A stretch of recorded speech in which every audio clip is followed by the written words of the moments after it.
Welcome to Sideline Vibes, the Minnesota sports show changing the narrative of Minnesota sports fandom. I'm your host, Derek Wall. Today, solo episode. First solo episode. I've done since I guess I'm coaching up, but I've never really done a solo state of the state type of episode before. I like to apologize from the start here. I have a little bit of laryngitis, combination of what could be a sinus infection, combined with a lot of basketball coaching this last week. It happens every year. Change of the season, I usually get something like this happen to me where I lose my voice. And so bear with me for this episode, but I felt like it was important to give you an update on the state of the state. I'm going to do a little Super Bowl recap. It is important for the state of Minnesota. But yeah, let's get to it. Super Bowl thoughts. Overall, I thought it was a pretty good game. If you're a football fan, you enjoyed what Seattle did. But I'd say if you're kind of a common fan, you probably thought the game was really boring. And it was a pretty boring game. I think it was mostly for the reasons that Seattle just dominated, from the very get-go. They made it a point to their game plan coming in was incredible. Like all season, they've made teams just very confused with what they're seeing up front. And there's a lot of smarter people who would be able to talk about football and more break down the X's and O's of that part. But it seemed like every time, it just seemed like Drake May just seemed lost. He had a great season this season, and some people would say the schedule was weak and he finally ran into a really, really, really good team in Seattle. But you have to get there. You have to beat teams. That's always my philosophy. So I don't want to kind of discredit them. It's okay if you do, whatever. But Seattle was just dominant, and it showed in this game. And on top of the fact that they are just a well-built team, similar to kind of Philadelphia last year, just perfectly. But they have great coaching, and they built their team around a good coach who's going to make it very confusing for offenses, and that was kind of the goal. They brought in a guy named Sam Darnold, not from the Vikings. Now, this is why this is important. I very much miss Darnold. I was pretty upset right away when they let Darnold go, but I was okay with the logic behind you kind of want to be on a kind of a rookie quarterback's timeline, and I don't know. You can go both ways with all that back, especially now you definitely can go. We probably should have stuck with Darnold, especially with all the news coming out. But Darnold did exactly what a quarterback needs to do. Similar to Jalen Hurts. Just don't make mistakes. All year he made a ton of mistakes throughout the regular season. Playoffs, 0 turnovers. He had the most turnovers in the regular season. So a complete 180. Now, I think the reason why Sam Darnold was successful this postseason is a combination of things. His execution was great, just like you saw in the Super Bowl. His ability to navigate in the pocket, which was something that has hindered him for throughout his career, and being able to make quick decisions was key. If you go back and watch all those throws in the Super Bowl, even in that first drive where the Patriots looked like they came out with a game plan of we're going to jump every route and try to make him make turnovers. He put every ball in almost the best place that you could possibly put it. Some were completed, some were not, and that was fine as long as you didn't turn the ball over. They knew if they didn't turn the ball over that they were going to win this game, and that's what their MO was throughout the postseason, and that's why they won the Super Bowl. And as Darnold said in his postgame, he felt like they missed a lot of opportunities offensively, and it wasn't perfect by any means, but he did everything that he needed to do, if that makes sense. I think he just kept it within his means. I think maybe it's bad to say they kept it simple, but he made the simple play, if that makes sense, to give them, because he knew if he just doesn't turn the ball over, they're probably going to win this game. And that's smart. That's smart quarterback play. People may dog him for that, but I think his ability to not take sacks and not turn the ball over is part of the reason why they won the game. And that's good quarterback play, in my opinion. The Patriots just looked kind of overwhelmed, I thought. Drake May, their line just kind of struggled handling the pressure. Seattle's done that to teams all year. So I'm not going to, they're ahead of schedule of where they're probably going to be. But I don't know. If I'm a Patriots fan, obviously you can't complain. You've won plenty of Super Bowls. You can't complain. Big picture stuff, commercials. I'm not usually a person who's like dogging on commercials, but the commercials were just not great. And it was not because of it wasn't because they weren't like funny or they're whatever. It was just the fact that there was so much like AI slop. Even the commercials that were trying to be nostalgic were, you can completely tell that they were just a lot of AI stuff, and I'm just sick of it. Like, can anyone have an original idea? We want originality. I think that's where we got to. So, for something that used to be such a big deal in Super Bowl commercials, I'm never somebody who like talks about the commercials all the time. It's just I don't like commercials in general, but it is a highlight for some people. So, if I'm giving my opinion, I thought they were bad. But let me know in the comments if I'm wrong about that. Halftime show, incredible. Great story from beginning to end. Bad Bunny, phenomenal job. I don't speak Spanish. I still had a good time. Okay. If you tuned in to the other alternative halftime show, you missed out on a great show. And a once-in-a-generation performance from Bad Bunny. And it was incredible. And it was fun to go and look back and kind of see the translation of what he was saying just so I can understand it in full context and the breakdowns of that. I always enjoy that, just like with the Kendrick halftime last year. All the ideas and the analysis that goes into all that. It was empowering. The music itself was fantastic. I had a good time, even though I'm not like a diehard Bad Bunny fan, but I definitely went and downloaded a couple songs because of it. But overall, I had a great experience. Super Bowl party, can't complain, right? Except for the Monday after. Can we move the Super Bowl? Can we move the Super Bowl one more week so everyone can get that day off on Monday? That's all I ask for, NFL. Honestly, that's all I ask for. All right, state of the state time. We're going to do a little January recap for you here. I'm filming this on February 9th, 2026. Let's start with some Wolves. Crunch time report. The Wolves, now currently 33-22. They find themselves 6th in the West, kind of lingering in that spot after they reached all the way up to almost 3rd and 4th not that long ago. 11th in the league, so we're dropping in that regard. Overall, though, in January, 10-7.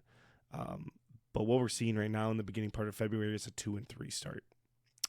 We've had some interesting times, and I feel like we've officially, I hope, after this Atlanta win, that we've gone over the hump and the dog days are over.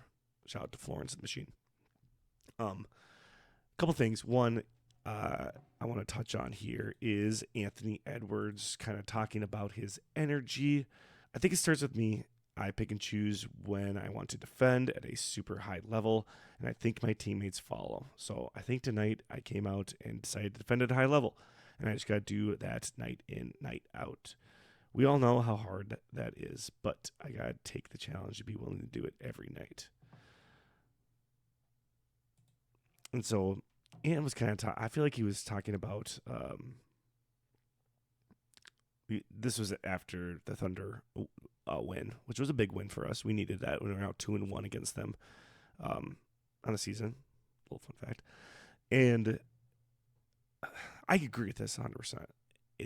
And that's kind of what I think has been holding the Wolves back from being a team that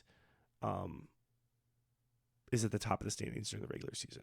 This does not mean for me that they can't be contenders, but it definitely is going to make it more challenging. And you need more things to go your way. That's been one of the biggest complaints by Wolves fans over the last couple of years is their ability to not get up for games that are against opponents that aren't as good.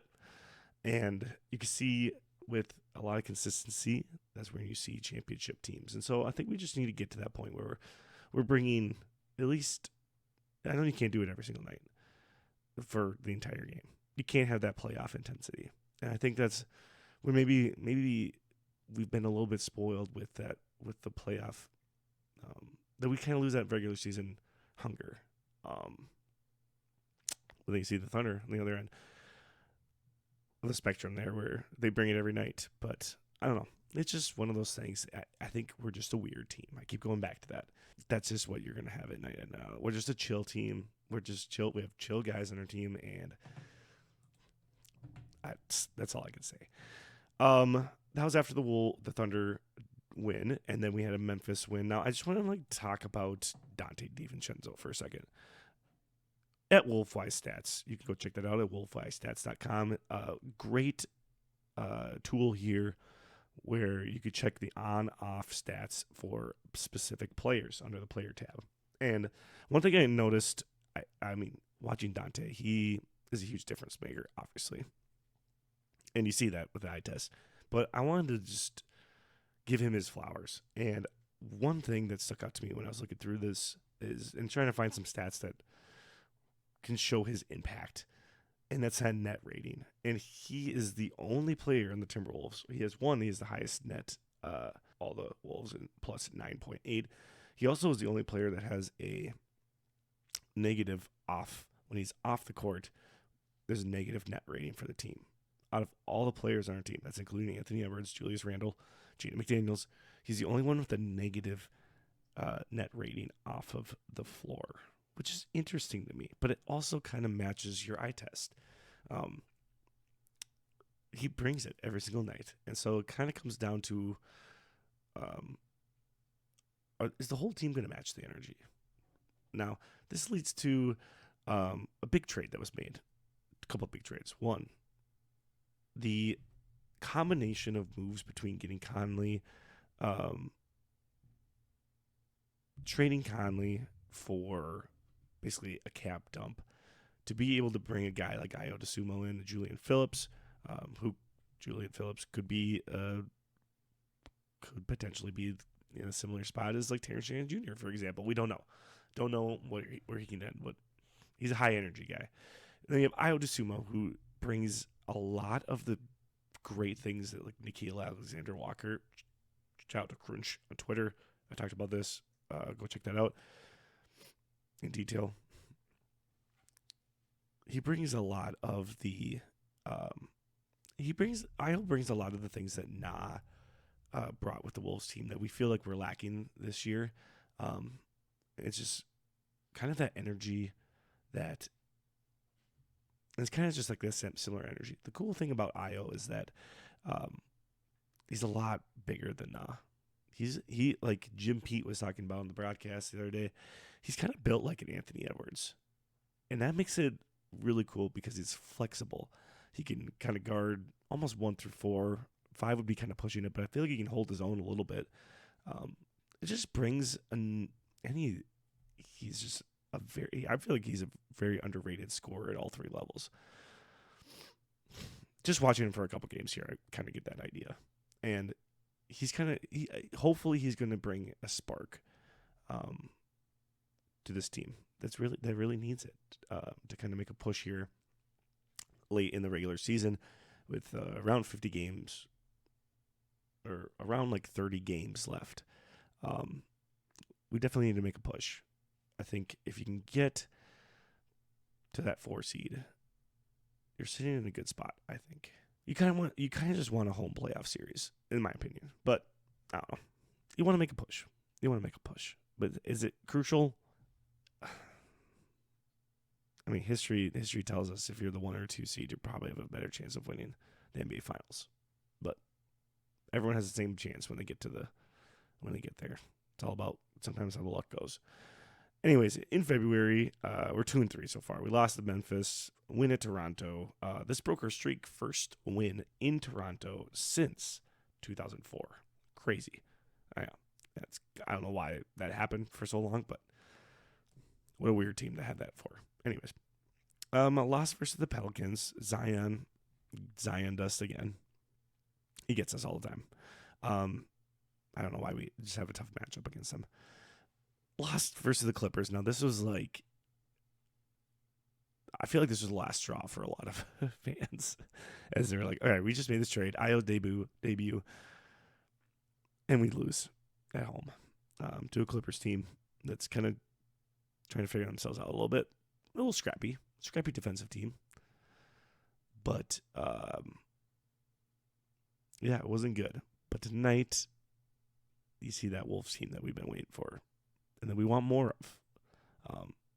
I think they could do it. I'm not too concerned. Again, I'm not going to be concerned unless they're sitting in that play-in spots near the end of the year. That's not where we belong. We can still make a run. If we go on a 3-game, 4-game winning streak, who knows? It's the West, Wild West. I just want to see the process. I want to see, okay, do we look like a team? Are we beating teams? Can we beat teams at the top of the standings? And we've proven that. And so it's just going to come down to being more consistent, putting things together, having that consistent energy. And Jim Pete talked about it perfectly on the broadcast. He said tonight against the Hawks, he said disrespecting the game, talked about how disrespecting the game of basketball, the basketball gods punish you. So disrespecting the game of basketball would be like not giving your best effort. If you're really not giving your best effort forward and you're kind of saving yourself, the game's not going to reward you. You'll see your shots not go in as much. You'll see all turnovers happen more. If you're playing with a high intensity, high level of a focus and a high level of engagement, good things are more likely to happen than bad things. And that's where you see the Timberwolves team about at this point. But again, I'm always going to be helpful, and I'm always going to be glass half full. Might be even glass full as long as we have Anthony Edwards on our team. Sky's the limit. Okay, don't get dogged down. Don't get dogged down too much. Okay, we're in a homestand here. Next couple games here for the Timberwolves. We have Wednesday versus the Blazers, Friday versus the Mavericks, and then Sunday versus the 76ers, all at home. So yeah, go check out a Wolves game sometime this week. No matter what, you're gonna have fun there. You might see Naz Reid get thrown out of a game, like you saw tonight. You never know what's gonna happen. Go enjoy a game, because then when it gets to the playoff times, you'll be like, gosh, I wish I would have went to the game. So go do it. Even if the team's driving you nuts, go watch, because you might end up going to a game like the Hawks game where you're like, wow, what a fun game to go to. So if you can do it, go try to do it. Get in the building. They're doing great things over there. All right, let's get to some Puckhead action. Now, January recap, we have both the Minnesota Wild players and the Minnesota Frost players.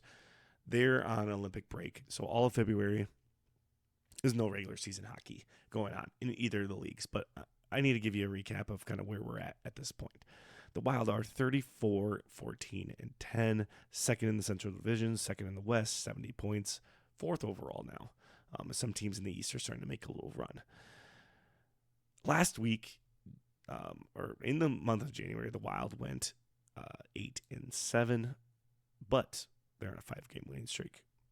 So since we last talked about the Wild, they won versus the Flames, won against Edmonton, overtime win against the Canadiens, and overtime win against Nashville.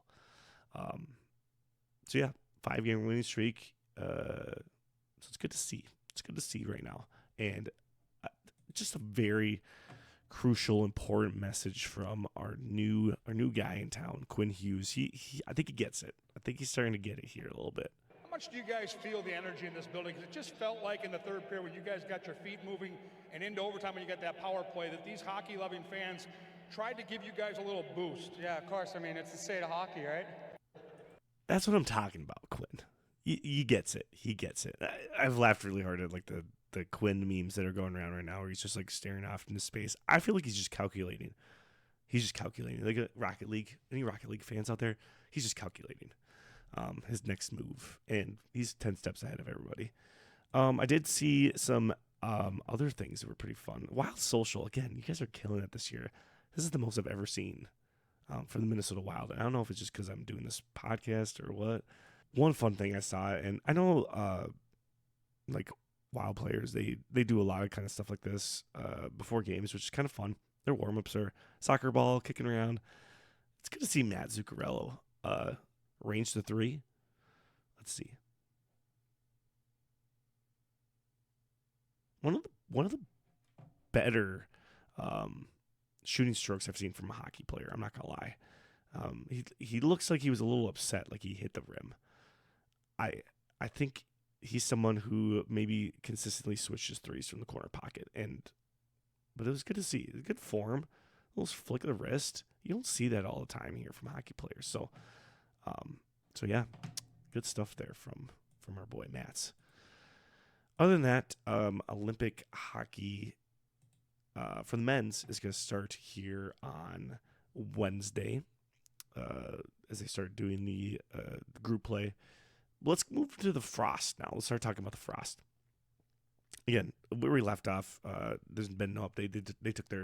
They've already been on their Olympic break here, but the women have been playing. Team USA's 3-0 to start with some big wins. They have a big game though on Tuesday. I believe this will not get out before then. I'm gonna guess not. So I'm not gonna be able to get it out by Tuesday. Hopefully Wednesday morning. This will be out, and that the USA team beat Canada. That'd be fun. As this is going to be a big one. It's at 1:10, middle of the day, but it's going to be a big one. These are the two teams that are pretty destined to face off here in the finals if everything goes well for the gold medal. But seeing them in group play is going to be a good test. So excited for that one. Again, a lot of Frost players. So tune in and watch some Olympic hockey. So yeah, let's get here into off-season vibes. Twins. Now, we haven't talked since the firing of Derek Falvey, or the going our separate ways of Derek Falvey. There's been a lot of controversy about this. It's like, okay, why is this happening now? After kind of a dud of an offseason, to say the least. Now, again, I'm not someone who wants to speculate, assume, or do anything like that, but it's pretty obvious that they were on different pages of how they wanted the team to go. Now, does that mean that the Tom, the Poleads wanted to make bigger moves, or does that mean Falvey wanted to make bigger moves and the Poleads were not making bigger moves? I think the track record would tell us that the Poleads didn't want to make bigger moves, but then Tom is coming out and saying that we want to be competitive in 2026. So it's just a lot of confusion. Again, if I'm gonna be a glass half full kind of guy, I just want to see what this new iteration of the Polead situation, to say the least, has planned. You got to see it through. You got to at least give the person a try. There's some good and some bad with some of the decisions they made. Again, like I said, at least they are going in a direction, it seems like, versus being in purgatory. I don't know. Roast me in the comments. I kind of want to see them play a baseball game first before we bury them. They're trying different things. Isn't that all you want from your ownership, is to at least try something new? And I think they're trying something new. So if it doesn't work and it fails miserably, you can continue to keep bashing them. Again, I'm not trying to say that they're doing what they're supposed to be doing. I'm always a big let it play out person. And so it's annoying, but you got to at least give them a chance. You got to treat this like it's a new owner situation. Maybe try to do that. I know it's not, and people are going to be like, that's stupid. It's the same family.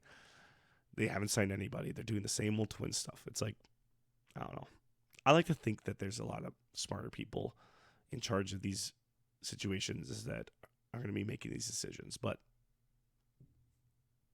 what do I know? They got graded having the worst offseason in the MLB.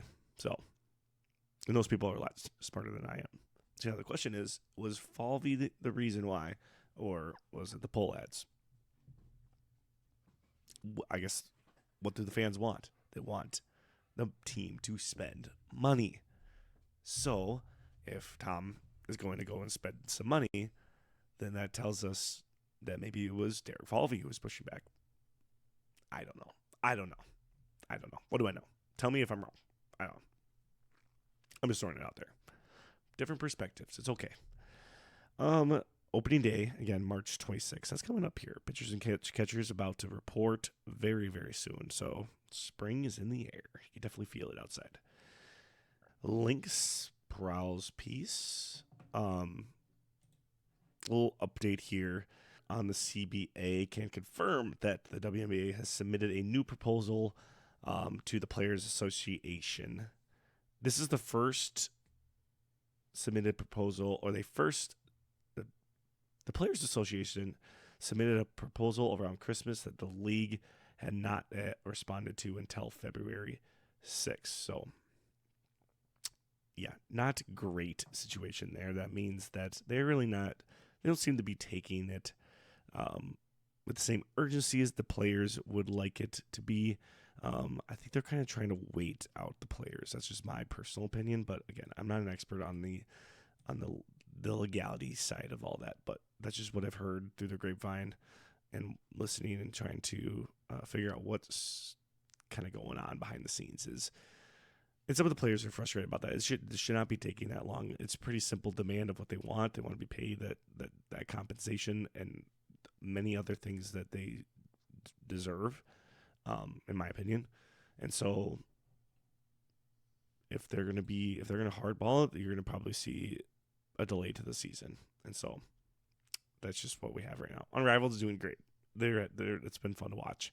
I've enjoyed the action. I've enjoyed the drama. I've enjoyed the access of for the players, and they're just doing a great service for women's basketball. And in a spot and WNBA just needs to step up and just be like, you know what, we might have to take a loss for ourselves to build for the future here, because this is the spot that they need to. This is their time. The league's at you have an opportunity. Do you want to prop up the players and be a players league, or do you want to be a league that as supportive of, because you're not supporting the players? You have a decision to make there. And so, I don't know. Do I trust they're going to make the right decision? No. It's hard for me to do that. But what do I know? Just a guy on the couch. The Loons, big time. I'm going to call a Loon here. I'm going to call a Loon because we got a call of the Loon. Huge signing for the Loons. If you're not aware, James Rodriguez, Colombian international legend, is signing with the Minnesota United Loons for the contract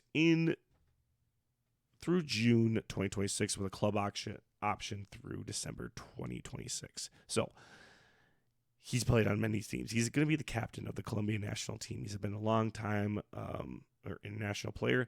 One of the best players in soccer.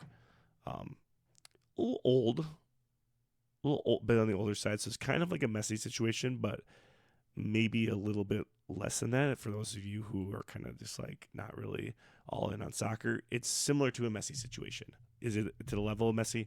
No, Messi's in a whole nother tier above James, unfortunately. But James is the biggest signing that we've ever had, and so this is a big deal. So you should be tuning in. This is a great signing. This is what you want. Again, this is what you want your Minnesota sports teams to do. Go out and make a splashy decision like this.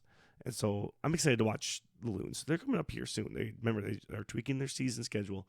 They're going to be starting their first game February 21st at Austin FC. Under Cameron Knowles' first year coaching the Loons here. I'm excited. We might be a scrappy team here. I'm guessing we're going to bring a very similar approach as what we had with Ramsey, but as he's moved on, I'm excited. Just one more thing for us to watch. Minnesota Vikings. Now, I wanted to end with this. Kwesi's out. I don't know if we talked about this last time on the pod with Noah, or it came out afterwards, but yeah, Kwesi is out. They got in their separate ways, and it left with some weird reports coming out that there was just some very bad tension in the locker room. It all started with the Darnold situation and the fact that he came out and kind of said, man, in hindsight, yeah, I probably would have probably made the wrong choice there. And so he kind of put the blame on himself. And several weeks later, like not even a month later, he's fired, basically. Some other stories come out, like, for example, the parental leave that he took, which, come on, we're in 2026. People can take breaks from work. It's okay. I get, they're like, well, you got to work around the clock in the NFL. It's $1 billion, trillion business. You got to, guys, I promise you, it's your time with your kid is more important than any job. But when people make mistakes like he did in the workforce, they're gonna blame that. But I guarantee you that if he was doing great, this story would never come out about this. Honestly, it would probably come out as a good thing. So, whatever. I think it's stupid. But anyways, we have some coach hirings around the league, getting some guys in from various teams. Plus, a really big signing from the Seattle Seahawks.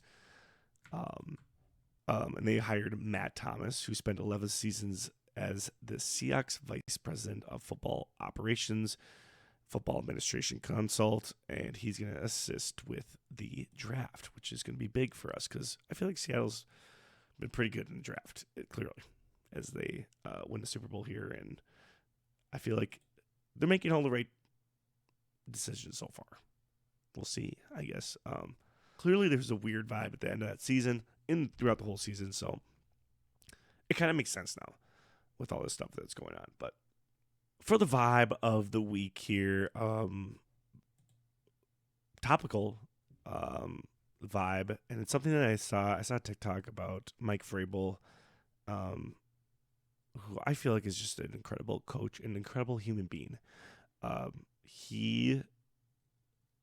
The way he interacts with his players, first of all, is, as a coach myself, is pretty inspiring and something that I admire, and it's something that I'm going to try to implement. And I feel like every coach should try to implement what he does and how he handles himself. The other thing that was very cool that I saw was how he is constantly looking to almost, I hate to say use the word force, but standing up and having a tradition of allowing female reporters to have the first question in a media scrum or whatever you call it. It started in Tennessee with Teresa Walker, and he would start by having her ask whatever question, because he felt that in a place where it's pretty male dominated, oftentimes he noticed that women can kind of pushed aside by the men asking those questions first. And so he made it a point to make sure every time that they do an interview or any sort of thing like that in the media, he would have either Teresa and now Karen from Mass Live Sports, a reporter in Massachusetts, ask the first question. And so he even cut off people and say, hey, no, it's Teresa's time or it's Karen's time. It's just funny. You gotta go look it up. It's pretty cool stuff. But yeah, good shout out to Mike Vrabel. Again, this is the only time I feel like I would be happy with seeing the Patriots win. It sounds bad, but I like Mike Vrabel a lot, so I think he's a great guy. And yeah, interesting. I also want to just plug this again. There's still a lot of issues going on right now in Minneapolis and around the state of Minnesota. So please, if you are feeling that you can help in any way, please go to standwithminnesota.com. It's a directory for all ways in which you can help either financially or with your voice or actions during this time with a lot of hardships due to the ICE occupation in Minnesota. And so please go check it out. In my last episode, I do a great breakdown of that with Noah, and you can go check that out to get more information for me. But you definitely want to hear it from somebody who is on the ground. And so go to their website. They have a great description of what they do and how they do things. And so go check it out, please. And yeah, that's it for today. It's a short episode, but solo dolo. I'm not going to yap as much. Plus my throat hurts. So thanks for watching. Remember, don't let your team control your vibes. Okay? Keep them up. Keep your vibes up. We're going to do the dog days. Spring is almost here. Come on. All right. See you next time.